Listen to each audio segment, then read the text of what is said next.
Hi everyone, good morning. আমি আর বোন সকাল সকাল চলে এসেছি তোমাদেরকে হ্যাপি নিউ ইয়ার জানাতে। এই পুরোনো বছরের যার সাথে যা কিছু খারাপ হয়েছে সবাইয়ের সাথে যেন খুব খুব খুব ভালো কাটে আর খুব ভালো হয় যেন এই 2024টা। তো যাই হোক, আমরা টোটোতে করে বেরিয়ে পড়েছি নিজেদের গন্তব্যস্থলে। আমরা যাচ্ছি অ্যাকচুয়ালি আমার মাসির বাড়ি, তো ওখান থেকে তারপর আমরা যাব কুলপি নদীর ধারে। এটা একটা ফ্যামিলি ফিস্ট হচ্ছে, তবে এখানে কোনো বয়েজ অ্যালাউ নেই, শুধুমাত্র ছোটরা বাদে। ছোট মিন্স আমার মামার একটা ছেলে আছে, ও বাদে। বাকি এছাড়া মামা মেসো কেউ না, কাউকে অ্যালাউ করিনি আমরা। যাই হোক, আমরা সবাই মিলে টোটো চেপে চলে এসেছি মাসির বাড়িতে। এসে দেখছি অলরেডি মামি ভাই বোন সবাই চলে এসছে। আর দেখো, আমি সবার থেকে বড়, এদিকে আমি বিরক্ত করছিলাম সবাইকে। আমি বলি, তোরা যদি দুজনে মিলে আমাকে এইভাবে দোলাতে পারিস তাহলে তোরা জিতে যাবি আর আমি হেরে যাব, আর তখন আমি হেরে গেলে তোরা আমাকে খাওয়াবি। তো যাই হোক, আমরা সমস্ত তল্পি তল্পা বেঁধে নিয়েছি। আর এই দেখো, এদিকে আমার বোনের কাণ্ডটা দেখো, ভীষণ খুশি হয়েছে। হ্যাঁ, তো সারা বছর পড়াশোনা বকাঝকা এত কিছুর পরে তো একটু তো প্রয়োজন না রিভাইভ করার। তো যাই হোক, আমরা মানে কুলপি রোড থেকে হচ্ছে কুলপির যে নদীর ধার, ওটা একটু দূরে। তো সবাই গাড়িতে গেছে, তো আমি বলি আমি ভাইয়ের সাইকেলে করে যাব হাওয়া খেতে খেতে।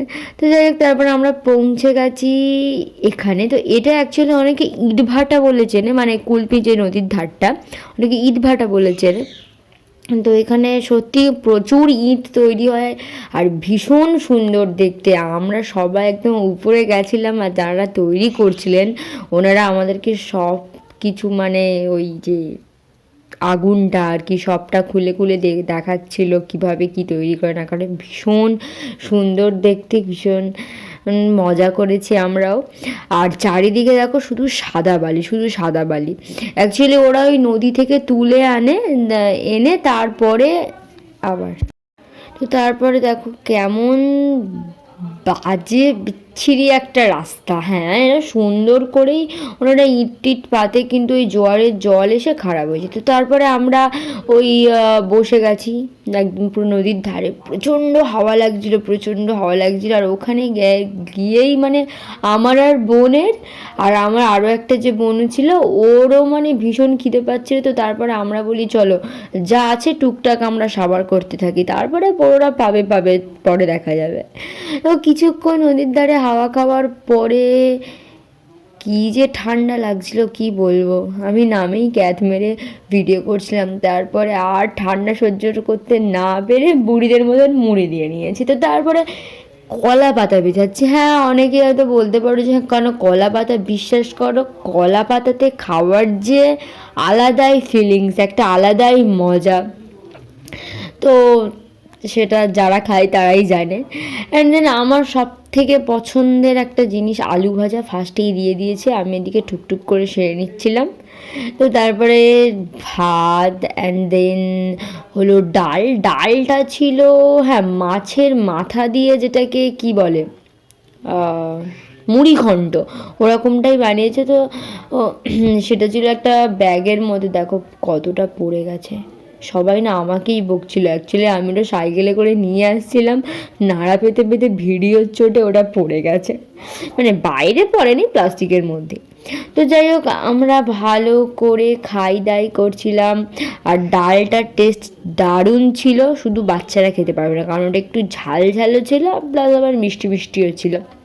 সে তোমাদের কার কার ডাল আলু ভাজা দিয়ে ভাত খেতে ভালো লাগে বলো তো, প্লিজ কমেন্টে কিন্তু জানিও। তো এরপরে যেটা মোস্ট ইম্পর্টেন্ট জিনিস, যেটা না বললেই নয়, যেটা আমার চিকেনের থেকেও সুন্দর টেস্ট লেগেছে, সেটা হলো মাছের ঝাল কড়াইশুঁটি দিয়ে করেছিল। দারুণ খেতে ছিল, জাস্ট অসাধারণ। যেহেতু দেশি মুরগির মাংস ছিল, তো হ্যাঁ খারাপ টেস্ট না, সুন্দরই হয়েছিল, বাট মাছের ঝালের ধারে কাছে যায়নি। শেষমেশ পাঁপড় ভাজাটা খেয়েই আমার ঝালটাকে কমাবার চেষ্টা করছি। আমার মুখ দেখে বুঝতেই পারছো একে বিচ্ছিরি রকমের ঝাল লেগেছে। তারপর ওদিক থেকে ভীষণ হাওয়া আসছে, ঠান্ডাতে তো আমি রীতিমতন কাঁপছি। বুঝতেই পারছো আমরা পুরো একদম নদীর ধারেই বসেছি। আর এই জায়গাটা ছিল একদম স্টার্টিংয়েই, মানে ভাটাতে ঢুকতেই একদম মুখের কাছে। আমরা সমস্ত ভাই বোনগুলো মিলে চলে এসেছি এখানে, একটু আড্ডা দিচ্ছিলাম। তো তারপরে একটু রোদ পোহানোর পরে শরীরটাকে গরম করার পরে যখন সবাই চলে গেছে, আর আমি আর এদিকে আমার মাসির মেয়ে দুজনে মিলে একটা কর্নেটো খাওয়া শুরু করে দিয়েছি। বলি কেউ নেই যখন এই ফাঁকে খাওয়া দাওয়া হয়ে যাক। ভাই বোনদের সম্পর্কটা বোধহয় এরকমটাই, দুষ্টু মিষ্টি হওয়াটাই স্বাভাবিক, তাই না? তো যাই হোক, আমরা বাড়ি চলে এসেছি আর আমি একটু মিরর ভিডিও করে নিচ্ছিলাম। তো সবাইকে টাটা করে নিয়ে আমি মা বোন মিলে বেরিয়ে গেছি আমাদের বাড়ির উদ্দেশ্যে। আমি পুরো একদম ডাকাত রানী হয়ে গেছি, কিছু করার নেই, এতবার হাওয়া দিচ্ছিল। তো যাই হোক, আমাদের ফ্যামিলি ফিস্টটা কেমন লাগলো তোমরা সবাই কমেন্টে জানিও। Bye bye.